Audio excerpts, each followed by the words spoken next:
अरविंद सिंह जी, आपसे बात शुरू करूंगा, फिर राजनीतिक लोगों के पास जाऊंगा। मुझे लग रहा है अब 24 की लड़ाई में कैंपेन जो होगा उसमें जो मटेरियल, प्रचार का जो मटेरियल इस्तेमाल होगा उसकी धुरी इंडिया ही रहेगी। आज प्रधानमंत्री ने वो क्विट इंडिया मूवमेंट की तरह 3 नारे दे दिए, भ्रष्टाचार इंडिया छोड़ो, परिवारवाद इंडिया छोड़ो, तुष्टीकरण इंडिया छोड़ो। इधर विपक्ष भी इंडिया पर है ही, और इसके बीच में लाल और काला की मिक्सिंग चलती रहेगी। अरविंद जी। जी जी, आपकी बात सही है। दोनों तरफ से इंडिया को ही विषय वस्तु रखने का प्रयास किया जा रहा है।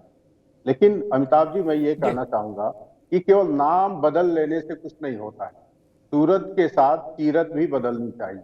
मुझे लगता है ये विपक्ष की जो बैठक हुई थी बेंगलोर में, वहां ये विचार हुआ होगा कि यूपीए नाम से 2 बार ये परास्त हो चुके हैं, 2014 में और 2019। तो महसूस किए होंगे कि ये नाम नहीं है, कोई कैची नाम लेना चाहिए, तो इंडिया रखा। एक तो मेरा व्यक्तिगत रूप से अवरोध है, इंडिया इस देश के, इस राष्ट्र के लिए शब्द का प्रयोग किया जाता है। कोई पार्टी या 2-4 पार्टियों का गठबंधन इंडिया कैसे हो सकता है, ये तो हास्यास्पद है। तो इंडिया रख लेने से मात्र से कुछ नहीं होता है, आपके कर्म भी उस स्तर के होने चाहिए। और केवल नाम रख लेने से ही सब कुछ हो जाता तो प्रधानमंत्री जी की बात बिल्कुल सही है कि इंडियन मुजाहिदीन में भी इंडिया नाम है, और पॉपुलर फ्रंट ऑफ इंडिया जो अभी बैन किया भारत सरकार ने, उसमें भी इंडिया नाम है। और ईस्ट इंडिया कंपनी ने अपने नाम के अंदर इंडिया लगा के आई थी भारत को लूटने और कब्जा करने के लिए। मुझे नहीं लगता है कि नाम इंडिया रख लीजिए या भारत रख लीजिए उससे जनता वोट करने वाली है। यदि आपके काम अच्छे हैं, यदि इरादे अच्छे हैं, आपके कार्यक्रम अच्छे हैं और आपका दामन पाक साफ है, तो ही जनता का समर्थन मिलेगा। केवल नाम रख लेने से समर्थन का उम्मीद करना मुझे लगता है कोरी मूर्खता है। एक जानकारी रखूं अपने दर्शकों के लिए और अपने मेहमानों के लिए भी, 2019 में लोकसभा के चुनाव में 600 से ज्यादा दल, रत्नाकर भाई 600 से ज्यादा दल चुनाव लड़े, ठीक, उसमें जीते तो कुछ ही लेकिन लड़े 600 से ज्यादा। उसमें 75 दल ऐसे थे, 75 जिनके नाम में इंडिया या इंडियन लगा है, और 50 ऐसे थे जिनके नाम में भारत या भारतीय लगा है। इससे यह सिद्ध हो गया कि इंडिया और इंडियन लगाने से, भारत और भारतीय लगाने से वोट मिलने की कोई गारंटी नहीं, उसका इससे कोई कोरिलेशन नहीं, क्योंकि ऐसी 75 पार्टियां जिनमें इंडिया और इंडियन लगा है, उनमें से अधिकांश ऐसी हैं जिनका खाता भी नहीं खुला। जनता इस बात पर वोट नहीं देगी, एक विषय। दूसरा, आज जो प्रधानमंत्री ने कहा कि यूपीए का ये नया वर्जन है इंडिया, और लूट की दुकान का सबसे लेटेस्ट प्रोडक्ट है लाल डायरी, लाल डायरी काले कारनामे। रत्नाकर जी।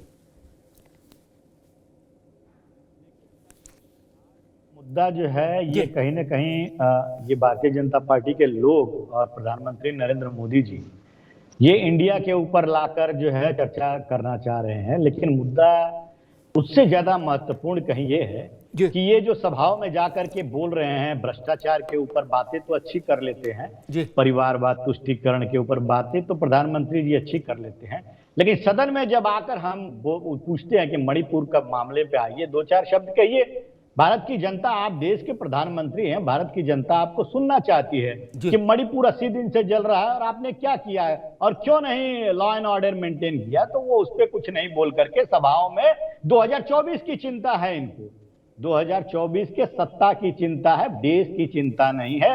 आरोप ये चाहे जितना भी विपक्ष पे लगा लें। आज ये बात कर रहे हैं भ्रष्टाचार की, कहने में तो प्रधानमंत्री जी अच्छा लगता है, लेकिन भ्रष्टाचार की ही वजह से कर्नाटक में इनकी सरकार चली गई। महाराष्ट्र में जिसको 5 दिन पहले भ्रष्टाचारी बता रहे थे, हजारों करोड़ का घोटालेबाज बता रहे थे, उनके साथ जो है सत्ता में उनको उप मुख्यमंत्री बना दिया जाता है। तो बातें तो अच्छी कर लेते हैं, परिवारवाद की बातें कर लेते हैं, बातें तो अच्छी कर लेते हैं, उन्हीं परिवारवादी पार्टियों के साथ ये गठबंधन करते हैं। चाहे वो आपका बिहार के ये पासवान, चिराग पासवान जी का चाचा भतीजा की पार्टी हो, चाहे फिर अनुप्रिया पटेल की पार्टी हो, तमाम ऐसी पार्टियां हैं जो परिवारवाद वाली पार्टियां हैं, तो उनके साथ गठबंधन भी कर लेते हैं। रही बात तुष्टीकरण की जो कर रहे हैं, बढ़िया है भाई, तुष्टीकरण की राजनीति कौन कर रहा है ये देश जानता है। आज कोई भी, इनको तो यहां तक कि इनके दोस्त जो अबे तबे करके बोलते थे, बराक ओबामा, उन्होंने भी कह दिया कि भारत में धार्मिक हमले और धार्मिक हिंसा बढ़ रहा है। और तुष्टीकरण क्यों बढ़ रहा है? क्योंकि ये तुष्टीकरण की राजनीति स्वयं करते हैं। जय बजरंग बली बोल करके प्रधानमंत्री जैसे गरिमामय पद पर बैठे हुए ठीक है रत्नाकर भाई, कहेगा कि आप वोट दे दीजिए, तो ये देश में आप ध्रुवीकरण की राजनीति नहीं कर रहे हैं, तुष्टीकरण की राजनीति नहीं ठीक है रत्नाकर जी, अभी रुकना होगा, अभी रुकना, बाकी मेहमानों को बहस में ले आए, फिर चलते हैं, फिर आपके पास दोबारा आएंगे। दीपक रंजन जी, पार्लियामेंट लोकसभा में अविश्वास प्रस्ताव का नोटिस स्वीकृत हो गया, यानी ये तय हो गया उस पर चर्चा होगी। चर्चा कब होगी? इसके लिए बीएसी बैठेगी, बिजनेस एडवाइजरी कमेटी बोलते हैं उसको, सभी दल होते हैं, स्पीकर बैठेंगे, एक डेट तय हो जाएगी, समय तय हो जाएगा, ठीक। तब आज सदन न चलने देने की क्या स्थिति थी भाई? जो सबसे बड़ा ब्रह्मास्त्र था वो चल दिया गया। अब नो कॉन्फिडेंस मोशन से बड़ा तो ब्रह्मास्त्र लोकतंत्र में कुछ है नहीं। फिर तो यही है कि हाथापाई कर लो, जाके मारपीट कर लो, आपस में लट्ठम लट्ठा। अगर वो शारीरिक हिंसा नहीं का विकल्प नहीं है तो लोकतंत्र में सबसे बड़ा अस्त्र है सरकार के खिलाफ नो कॉन्फिडेंस मोशन। जब नो कॉन्फिडेंस मोशन का नोटिस एक्सेप्टेड हो गया, स्वीकार हो गया, तब आज लोकसभा क्यों नहीं चली, राज्यसभा क्यों नहीं चली? तब आज हंगामा क्यों? जो कुछ कहना सुनना है वो उस प्रस्ताव में कहा जाएगा ना, और वहां प्रधानमंत्री जवाब देते हैं, ये भी आपको मालूम है। इसीलिए तो कांग्रेस ने और सबने कहा था कि हम प्रधानमंत्री को सुनना चाहते हैं, इसीलिए हम ये प्रस्ताव लाए हैं। तो जब वो प्रस्ताव स्वीकृत हो गया नोटिस, तब आज लोग सदन नहीं चल सकता था क्या?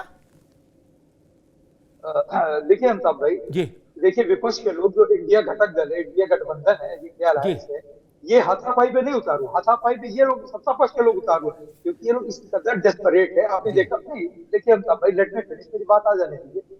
अगर क्या आप इनकी मर्यादा की भाषा का आपको कहेंगे मनोज तिवारी जी सदन के बाहर की भाषाओं का इस्तेमाल कर रहे हैं विपक्ष के सांसदों के लिए? बेशरम और नामर्द, क्या इन्होंने चेक किया कौन मर्द है कौन नामर्द है? इस तरीके की भाषा का उपयोग क्यों करेंगे? और अगर हमने काला कपड़ा पहन करके, देखिए काला कपड़ा पहन करके विरोध दर्ज कराने की परंपरा आज से नहीं, जब साइमन गो बैक भी जो हमने किया था इंडिया में, तो चाहे भी काला कपड़ा पहन करके विरोध दर्ज कराने, और काला कपड़ा पहन करके जैसे आज दिन भर चर्चा आपने की, लोगों का ध्यान आकर्षित किया, तो कोई ना कोई तरीका मेरे पास था। लेकिन आपने देखा होगा आज केंद्र सरकार के इतने सम्मानित मंत्री और राज्यसभा में नेता सदन, उन्होंने काले कपड़े पे पूरा ऐसे बोल दिया कि काले कपड़े वाले काला धन छुपाए हैं, इनका कल भी काला था, इनका आज भी काला है, इनका भविष्य भी काला होगा।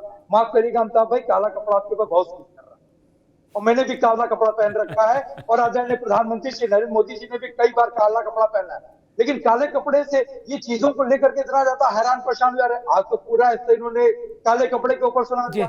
एक सांसद ने मणिपुर की बात कही, और आपने देखा होगा स्मृति ईरानी जी किस तरीके से चिल्लाई, ना उनकी बात समझ में आ रही थी, ना उनकी वो समझ में आ रही थी। और हमारे राज्यसभा के सांसद, आम आदमी पार्टी के राज्यसभा के सांसद श्री संजय सिंह जी को क्यों सस्पेंड करने का काम किया?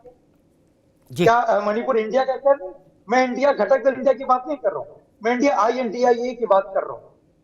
क्या इंडिया जो है वो, भैया दीपक बाबू एक मिनट रुको, ठीक है। समस्या ये रोज फंसेगी, दिन में 100 दफे फंसेगी कि कब कौन से इंडिया की बात हो रही है। क्या 11:02 पर बोलोगे तो कहोगे वो इंडिया, बाहर 11:03 बोलोगे बोले ये इंडिया। ये इसीलिए हमने शुरुआत में कहा था इंडिया से बचो, इंडियन रख लेते, कोई दिक्कत नहीं थी, इंडिया से बचना चाहिए था। आप इंडिया का फुल फॉर्म देखिए ना, आप इंडिया के फुल फॉर्म में इंडिया नहीं है। ठीक, एक मिनट दीपक, ये बताइए अमिताभ भाई, एक मिनट आ गई बात, नहीं आ गई बात, दोबारा में आएंगे, दोबारा में आएंगे तब बोलिएगा। अभी मेरी बात नहीं है अमिताभ भाई, मैं ये इन्होंने जो एनडीए रखा, क्या ये जो है उसको नेशनल डेमोक्रेटिक अलायंस कहते हैं? यही तो कहते हैं ये। ठीक, एक भैया रुक जाओ, अब आगे दोबारा में आएंगे। ये तर्क यहाँ लागू नहीं होता जो आपने दिया, इससे बेहतर मैं बात बोल देता हूँ। इंडिया से बेहतर नाम कोई हो नहीं सकता था। अरे भाई रुकिए, अभी रुकिए, इनकी आवाज आप इंडियन रखो 75 पार्टियों में कोई समस्या नहीं। अब आप ये जो लिबर्टी अपने मन से लेंगे ये नहीं चलेगी कि 11 बजे मैंने वो इंडिया बोला था, 12 बजे जब इंडिया बोला तो उसका मतलब वो था। ये आप तय करेंगे, ये तो जो सुन रहा वो तय करेगा ना मित्र। ये तो समझो, राहुल गांधी ने कहा कि मोदी इंडिया से घृणा कर रहे हैं। अब किस इंडिया से घृणा कर रहे हैं ये कौन समझाएगा? ये कौन समझाएगा? किसी को बोलना पड़ेगा ना कि कौन वाला इंडिया। इसीलिए आपने भ्रम पैदा किया, तो ठीक है फिर झेलो भाई। तो आज उन्होंने 3 नारे दिए तो प्रधानमंत्री झेलना होगा। खैर राघवेंद्र जी, अरे नहीं अभी दीपक जी एक मिनट दोबारा आएंगे, तब तक उसको लिख के रखो कई तर्क को। राघवेंद्र जी मैं समझ गया 24 का पूरी धमा चौकड़ी इसी के इंडिया के इर्द गिर्द हो जाएगी क्या? ये इनके पास ये लिबर्टी होगी विपक्ष के पास कि ये सोमवार को वो इंडिया बोले और मंगल को कौन दूसरा इंडिया बोले। ये आपने क्या बोलना है वो आज प्रधानमंत्री ने खुद ही सेट कर दिया मामला, तो अब मसला संबित पात्रा का रहा ही नहीं। जब प्रधानमंत्री ने बोल दिया, अंग्रेजों भारत छोड़ो टाइप का 3 मंत्र उन्होंने दे दिए और क्या बता दिया कि भाई लाल डायरी काले कारनामे। राघवेंद्र जी अब इसी पर लड़ाई होगी 24 की? अमिताभ जी अगर विश्वसनीयता होती है किसी व्यक्ति की या राजनीतिक दल की, कोई भी काम करिए, आप कोई भी नाम रख लीजिए, कोई भी आप कपड़े पहन लीजिए, जनता आपकी बात सुनेगी। लेकिन अगर आप खाली फलाना नाम बदल के कि हम इससे 2 चुनाव हार चुके हैं, ठिकाना नाम रख लेंगे, अब हम काले कपड़े पहन के सदन में जाएंगे तो देश का ध्यान आकर्षित होगा, इसे क्या कहा जाएगा? राजनीतिक पैतरेबाजी कहा जाएगा? या अब ये लोग जो कर रहे हैं वो किस दिशा में कर रहे हैं मेरी समझ में तो नहीं आ रहा। कांग्रेस पार्टी की उत्तर प्रदेश में क्या दशा है? एक सांसद अमेठी और रायबरेली 2 पे जीते थे 2014 में, 2019 में प्रियंका गांधी जी उत्तर प्रदेश की प्रभारी बनाई गई, पूरा प्राण लगा दिए और उसमें अमेठी हार गई। उसके बाद बेचारे लल्लू सिंह को हटा दिया गया। पूरा देश जानता है कि यहाँ पर प्रियंका जी ने अपनी प्रतिष्ठा लगाई थी, मीडिया ने भी दिखाया था, सब कुछ हुआ था, ढोल-ताशे बजाए गए थे, लल्लू सिंह बेचारे शहीद कर दिए गए। क्या ये उत्तर प्रदेश की जनता ने नहीं देखा? भले आदमी थे, बड़े मेहनती थे, वो जितने दिन अध्यक्ष रहे हर दिन जेल गए। अमिताभ जी इनकी कारगुजारियां बता रहे हैं जी, ये किस तरीके से राजनीति करते हैं। समाजवादी पार्टी 2014 में अखिलेश यादव, 2012 में अखिलेश यादव उत्तर प्रदेश के मुख्यमंत्री बने, 2014 में लोकसभा का चुनाव हुआ, क्या इन्होंने गति कर दी समाजवादी पार्टी की? 2017, 2019, 2022 आपके नगर निकाय के चुनाव, आजमगढ़ रायबरेली के चुनाव, पूरी गति खराब कर दी समाजवादी पार्टी। अब ये लोग तुकबंदी करके देश में राजनीति करना चाहते हैं। मैं उत्तर प्रदेश का प्रवक्ता हूं, इसलिए ज्यादा से ज्यादा उत्तर प्रदेश के विषय में बोलना चाहता हूं। पूरा ये गठबंधन एक हो जाए, अखिलेश यादव हो जाए, तेजस्वी जी का भी हम सोच रहे हैं अभी जो चर्चा में पिछले कल में डिबेट में बैठा था, तेजस्वी जी भी यहाँ प्रचार करेंगे आके, अखिलेश जी रहेंगे, राहुल जी रहेंगे, जयंत जी रहेंगे। उत्तर प्रदेश में है कहाँ ये लोग? कुल मिलाकर कुल जमा 3 सीटें हैं। भाई उत्तर प्रदेश की जनता ये नहीं पूछेगी अमिताभ जी, आप लोग ये लोग चुनावी पिकनिक मनाने चले आते हैं 5 साल के बाद, करते क्या है आप लोग? पूरा भाई इस तरीके से राजनीति का भोला प्रदर्शन बंद करें, समाज में रचनात्मक विरोध करने का काम शुरू करें। 2014 के बाद अब सीधे 2019 में नजर आए, 2019 के बाद सीधे 2023 में नजर आ रहे हैं। भाई क्या उत्तर प्रदेश और देश की जनता को बेवकूफ समझ रखा है क्या? अब काले कपड़े पहन के ड्रामेबाजी करेंगे, पीले कपड़े पहन के ड्रामेबाजी करेंगे, इंडिया नाम रख लेंगे, रूपकबाजी करेंगे। अरे भाई उत्तर प्रदेश देश की जनता भली प्रकार से आपको सिरे से नकार चुकी है, आपकी विश्वसनीयता समाप्त हो गई है। और अब आप लोग कम से कम रचनात्मक विरोध करें तो उससे हो सकता है कुछ सीटें आए। आप लोग संपूर्ण विपक्ष मान्यवर 50 सीटों में निपटने वाला है देश में। आप लोग चाहे इतनी राजनीतिक कलाबाजी भविष्यवाणी करो, ठीक है राघवेंद्र जी रुकना होगा। मैं एक